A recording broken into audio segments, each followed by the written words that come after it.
So let me guess, you procrastinate pretty often. You can't help but get into that same rut or rotting mode as I see on social media, and you feel horrible while doing it, but at the same time, you can't stop. You feel so overwhelmed by all the pressures in life, and every time you try to start, it feels almost impossible. And as a result, you begin to procrastinate and you feel so anxious while doing so that you're doing something wrong or that you're failing.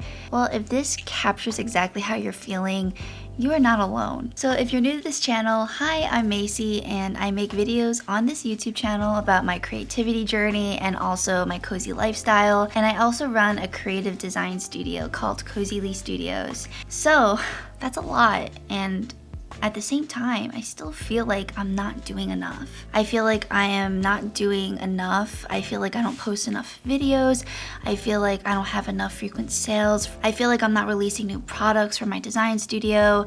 And I think that balancing these two initiatives has been really, really tough. And a lot of it is in my head, honestly. I spend a lot of time procrastinating. It may not seem like it, but I procrastinate pretty often. I spend a lot of time sometimes just laying in bed and just overthinking things and stressing out if people want to watch my videos anymore, or just thinking the worst possible scenarios, and I feel horrible while doing it. So I think that these anxiety episodes are very, very common and something that some of you guys can relate to. And I started to really think, why do I feel so exhausted? Why do I feel like what I'm doing is not enough? Why I feel like I need to relax or rest.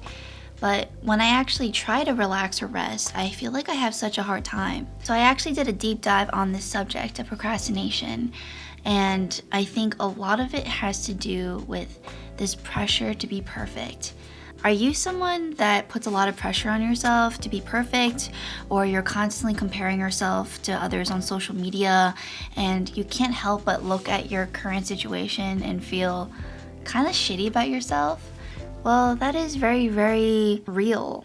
And I think it's a big problem that a lot of people are facing, especially when we consume social media. One of the ways that I've been trying to combat this perfectionism anxiety is to do mindful consumption. What I mean by mindful consumption is if you do choose to relax by going on social media or by watching YouTube videos, for example, like you're doing right now, think about the videos that you're watching and think about the things that you're consuming. It's kind of like eating food. You know, you want to eat healthy food so that your body has healthy energy and sustenance to keep going. You want to treat your body right. Well, the same goes for your mind. You really want to consume healthy media and have healthy interactions, for your mental space, your peace. So that's something that I've been trying to do. When I watch social media posts or videos or even music, I really try to think about the kinds of music or the kinds of entertainment that I want to consume, and how does it make me feel after I consume it? Do I feel good? Do I feel positive, inspired, creative? Or does it trigger a sense of FOMO in me? Does it make me feel worse about myself or my current situations? So I would suggest to take a look at who you're following and just go through them. If you look at that person's profile, do you feel positive when you see their posts? Do you feel positive when you see their videos? Do you feel like you're a step closer to being a more well-rounded, positive individual? These are things that I definitely ask myself a lot, and I do these routine checks pretty often. I find that when I do choose to unwind and, scroll through my feed, I feel a lot better when I kind of declutter the noise. So another reason why I think procrastination is so negative is because we're calling it procrastination. I think that we need to reframe procrastination. In reality, procrastination, or when your body is kind of just leaning towards relaxing and just lying down or shutting off, in those moments, your body and your mind are really connected. Your person is basically telling you, hey, you need to do some self-love and self-care, because yes, you're doing great, you're running that marathon, but we need to rest first. And I think that this notion of procrastination is really unhealthy, because when we procrastinate, we're kind of listening to our body, but we're not listening to our mind. Instead, we're really hard on ourselves, like we're lying in bed, or we're scrolling on social media, or watching a movie, or playing video games. But our minds are not 100% focused in the activity of unwinding. And that's kind of what becomes this notion of procrastination. So this kind of ties into the power of 100% focus. And I think this is so interesting, because I actually was talking about this in previous videos about finding your ikigai, which is your reason for being, and finding your flow. So even when you're cooking, really immerse yourself in that activity, like dicing the garlic, dicing the onions. Enjoy the aromas, like really immerse yourself in the activity, and you'll probably enjoy it a lot more. If you are doing creative work, really immerse yourself into that activity. Set up your home office space so that it's cozy, bright, warm, something that speaks to your soul, makes you feel really inspired, and takes that noise out of your mind so that you can actually focus on what you're doing. The same mentality goes towards unwinding. Give unwinding your 100% focus. Listen to your body, and also listen to your mind. If you are reading a book to unwind, read the book. Get comfy, get cozy, relax, make your favorite drink, and be gentle on your mind. Tell yourself that you deserve this moment.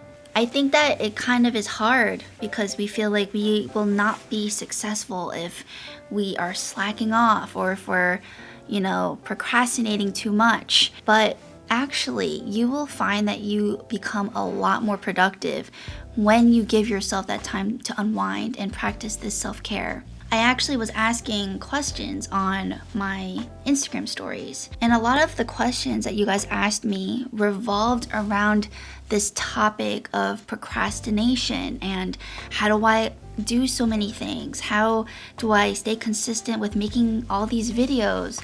How do I do all this work for Cozy Lee? And it's kind of funny, because when I'm reading these replies to my Instagram stories, I actually think I'm my worst critic a lot of the time. I can't help but feel like I'm not doing enough. I think that I kind of expected to have released probably like 5 products by now for Cozy Lee, but we only released 2 products, and only one of them is consistently being made and sold by us. It took us 2 years to make one product and perfect it, and only since last year we started to have these sale events.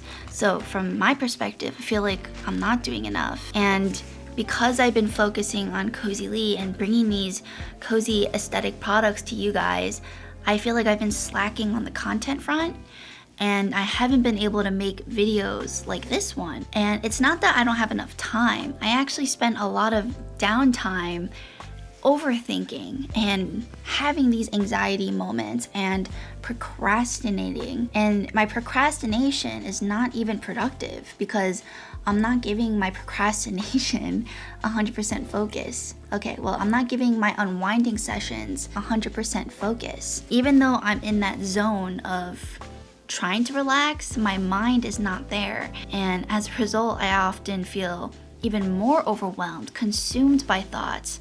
I'm creating these anxiety rings around myself. Just picture, like, if you're having anxiety or something is stopping you from doing something, you're forming a ring around yourself, and those rings amplify. Every time you try to get out of this cycle, you're chipping at each ring, but by then there's like 1,000 rings, and it just feels impossible. So something that I've been really trying to focus on these recent months is to make my unwinding sessions productive. And by productive, that means giving it your 100% focus. I bet so many of us would be accomplishing so much more and feeling more productive if we allotted ourselves this unwinding time. And I think that's why it's so important to include this into your routine. Give unwinding time as much importance as your creativity/work time, because you need it. You really do.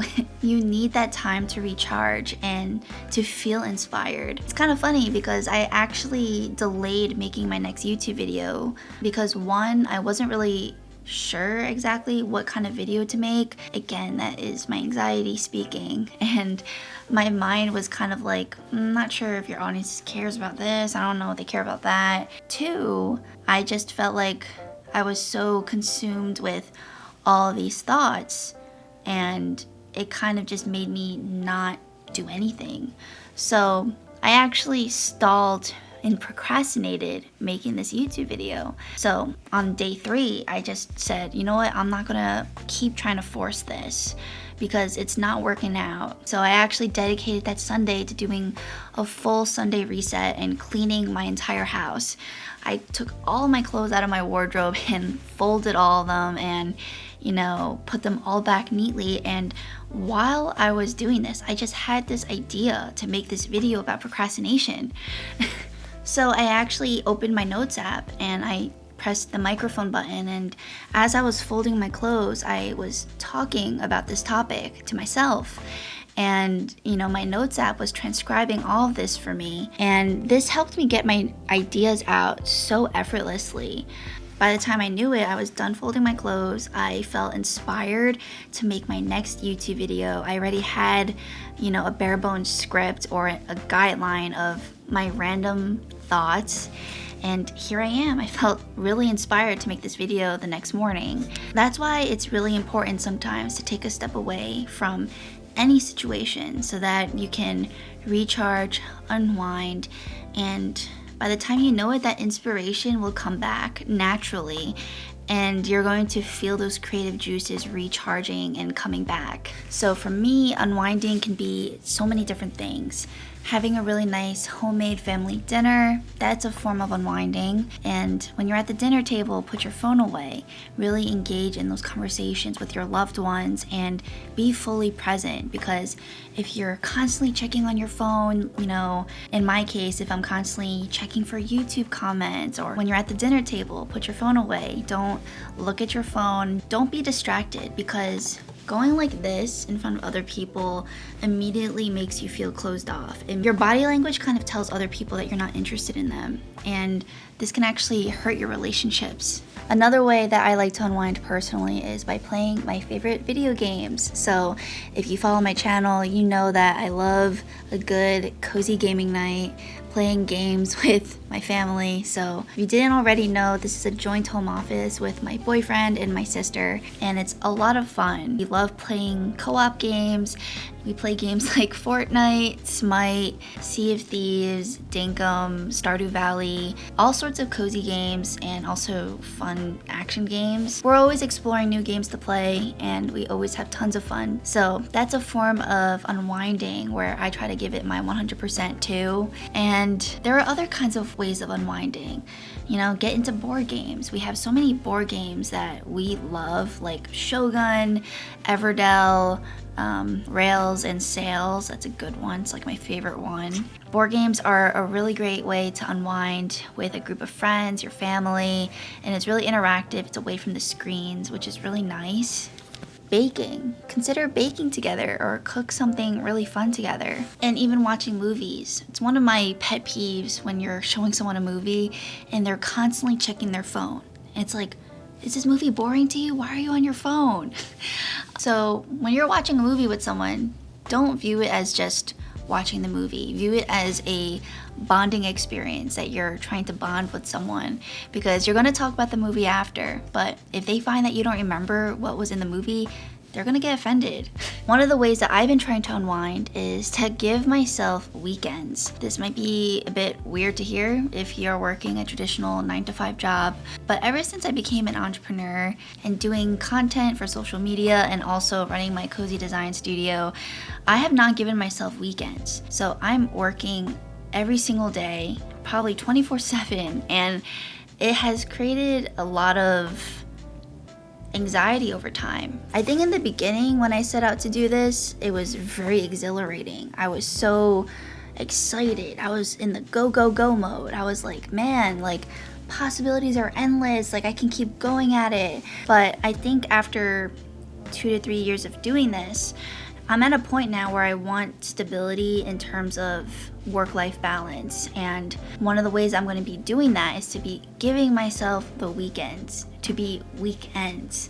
One of the things that we've been doing on weekends now that it's super hot out is beach trips. So we've been going on little beach trips where you can have like a little picnic or cook outdoors, and it's really fun. It's a cozy time and it's great memories. And lastly, the biggest way that I've been unwinding is with my new puppy, Buko. So I actually made a YouTube short about this, but I actually rescued a puppy and his name is Buko. He is a Doberman mix. We actually did a DNA test. He is 50% Doberman, 25% Pit Bull, 10% Husky, 6% Golden, and the rest is Super Mutt. But he is the sweetest fella ever. Buko is actually the name that his rescue gave him, and we kept the name because we thought it was so fitting and so cute. So Buko actually means coconut in Tagalog, and I'm actually not Filipino, but Tristan, my boyfriend, is. I'm Chinese, but we thought it was so cute because we love coconuts and it's such a cute name. We even gave him a coconut plushie that is his favorite. But yeah, we actually adopted him a month ago, and most of my free time has been going towards Buko. And Buko has been teaching me a lot about life. Just for some context, where did this dog come from? And were we thinking about adopting a dog? So I've actually shown a few dogs on my channels before, but they weren't ever my dogs. They were either my friend's dogs or Tristan's family's dog. But Buko is finally my dog. Just wanted to clear that confusion. I've always wanted my own dog just for personal healing, and also I wanted to rescue a dog. It was around like April, like at the end of April. I was like, let me see what dogs are available near me. So I went on Pet Finder and I saw Buko's listing, and he was so cute, and something just drew me to him. So we filled out an application and just submitted it, and next thing you know, we were doing interviews, we were doing a FaceTime tour with, the rescue, and the rescue was so amazing. Just to think that these people do this for volunteer was very, very inspiring. And we drove 6 hours to pick up Buko in Pennsylvania, and next thing you know, we had him. And let me tell you, it's been crazy. We knew we wanted a Doberman because Tristan's family has a Doberman. His name's Ace. I've shown Ace on my channel quite a few times, but he's like a purebred Doberman. But Buko is like a little anime Doberman. I think he looks kind of like an anime character because his eyes are so innocent and big looking. And he kind of looks like a Doberman, but like super anime and cute, but his personality is just so crazy. So just a little backstory about Buko. He was actually rescued in South Carolina, and him and his brothers were actually found in a dumpster. I don't know who could throw puppies away in a dumpster, and they were already 4 months old when they were thrown away, which is crazy to me. First of all, why would you throw away puppies? And how did they already live until 4 months old and then you choose to throw them away in a dumpster? I don't know how people could do that, but I'm so glad that we were able to rescue Buko. We've even kept in touch with the rescue, and it's such a wholesome experience. We've even been keeping in touch with some of his brother's owners. So it's really nice to see our boys grow up and to see how they look different in their own little cute ways. We made a little Instagram for Buko if you wanted to follow him and follow his journey. It's Buko the Chonk. He's such a chonk. He's so cute. But yeah, Buko has been teaching me a lot about life, and he's definitely brought me back to my childhood where the only things that were important were sleeping, eating, going to the bathroom, and playing. But when we became adults, it's like we put play as not a priority, and we also put sleeping as like a borderline priority. But those are like one of the most important things. We need to be having fun with the things that we're doing. And when we're resting, we need to give that our 100% focus. When I get to see Buko do these things, I feel so happy. I dedicate a lot of my free time to training Buko, making sure that he is well stimulated.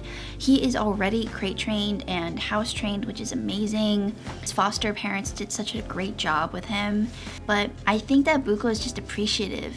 I think that's why he's so polite. He's not aggressive at all. He is so polite. He loves training and following commands and playing, and I've never met such a polite dog before in my life. But yeah, maybe it's because he's a rescue that he's very grateful and appreciative, but that definitely teaches me a lot, and it teaches me to not take life for granted. We all need to be a little bit like our dogs, you know? We need to be a little bit like Buko, having fun, living slowly, taking life one day at a time, and to pull ourselves out of these anxiety moments and to really appreciate every moment. So we've been giving our 100% towards training Buko, making sure that all of his needs are met. And while we were doing this, I was thinking, how come we don't do this for ourselves?